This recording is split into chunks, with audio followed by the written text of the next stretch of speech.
I don't know how it happened, but I have. John, I can't believe it. I love you. I know you love me. I love you. And you lost your erection. I was slightly overwhelmed by your response. A bit, yes. I was in a panic. What was I letting myself in for? I've got a first-class wife, a job, a peace of mind, kids. And I'm suddenly jumping into the sea. I was bloody terrified. And the last person I wanted to see there was Marlene Dietrich. I never fancied her anyway. Maurice, look, I have a good wife, reasonably attractive, a home, 3 children, a growing reputation as a critic and a novelist. I'm on the brink of committing myself to the National Socialists and a completely new phase of my life. To get myself involved in an affair with a woman. You understand? What was I going to do? I had, with a few sentences, unleashed the floodgates of a woman's heart, as Goethe might have said. 2 women loved me. In those days, that was a problem. Oh my God, my children! What was going to become of them? And where would we go? Anne and I. We couldn't live in that sordid lodging house. Didn't even have a proper garden. I needed a garden. And Helen. How could I leave Helen? You know how you get when you jump into the sea for the very first time like that, but with a combination of guilt, brandy, and general tension on top of ever-present anxiety neurosis. I fell asleep. I was soaking wet, and so she's downstairs in the lounge. I gave her some blankets. That's all right. Will she be warm enough? I gave her some blankets. Listen, I spoke with your father. I've decided to join the party. He's right, basically. You told me that. And who, may I ask, is going to give her breakfast? I'll give her breakfast. I didn't tell you about my decision. Well, I assumed that in the end you'd be sensible. Yes. I'm doing it because I love you. You know that. I'm not 100% sure about Hitler. If it was just me, I'd take a chance. I'm doing it because I love you. You and the kids. That's the whole foundation of my life. I know. I'll never leave you. Why should you? And you'll never leave me. Why should I? Plenty of people leave each other. And plenty of people get hit by buses. That's a good observation. Well, they do. Anyway, Father will be glad. You joining the party is a real commitment, you know. And you're not just doing it to get on in life, or to further your career. Am I not? Well, you see, I don't do anything wrong, do I? I'm useless. You're a good wife. I don't think I am. You are. You're the best wife in the world. I love you. Do you? You're my sweetheart, aren't you? Am I? You are. What are you? Your sweetheart.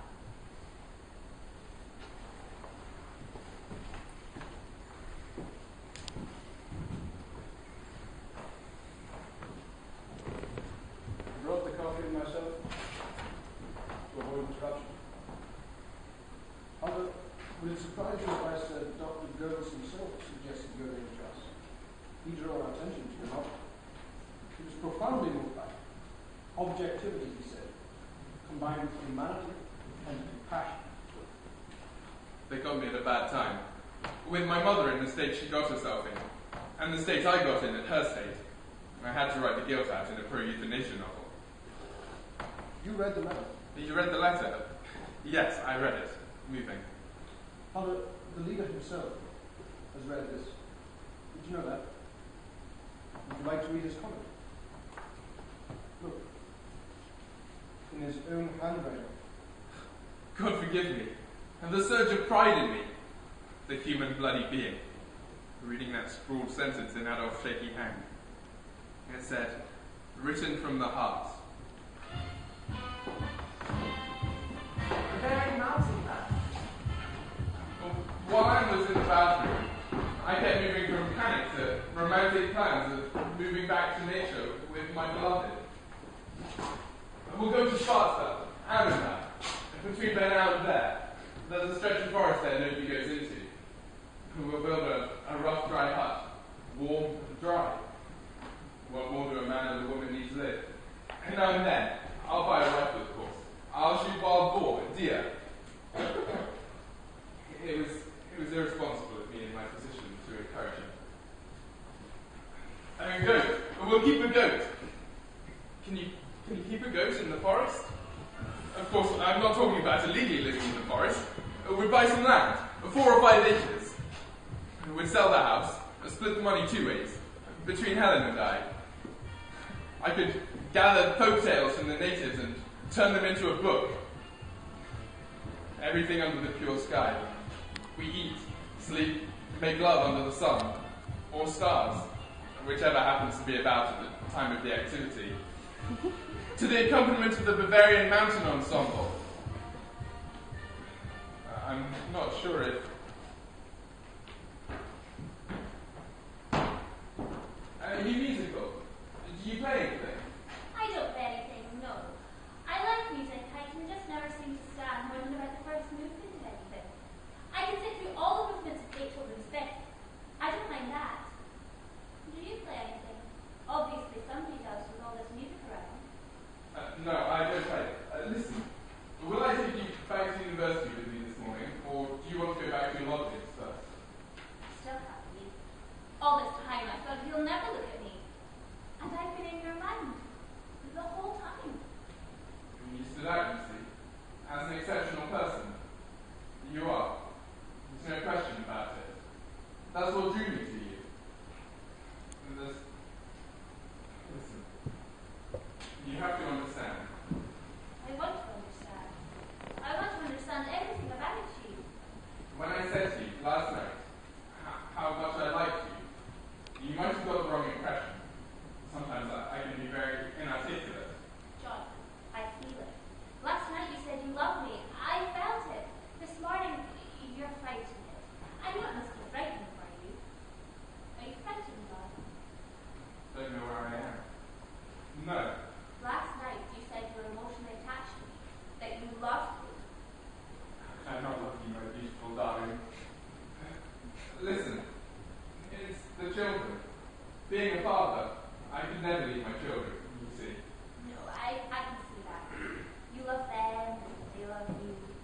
I suppose with your wife being what she is, you have to be father and mother to them. They love their mother too. Do you love her, you think?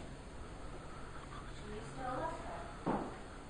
People might think, with all the rubbish littering the house and my having to cook meals and take the children to school, don't see the pigsty here doesn't get on my nerves at times, and not being able to invite people around to the house without having a major cleaning operation first. John, you're drowning.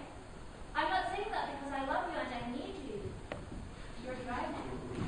I came downstairs to get coffee. Very hot. Thank you. Yes, thank you. He made me to a proper breakfast. I'm sorry, sir. Please, sir. I can't be cooking things. It's all right. Did you tell me your name, John? Anne, you have lots of children. The girl's beautiful, isn't she? Is there anything for me? I fried you some liverwurst. I was just going to do an egg for you.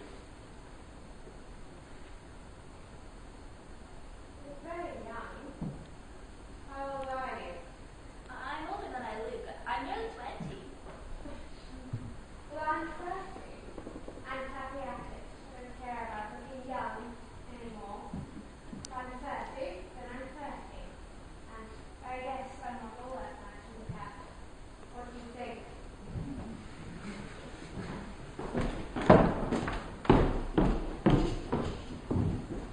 Praise to the Lord God, King of the heavens above, who brings us here together now to commit these two to love. May you both be exalted and jubilant in song. May you both be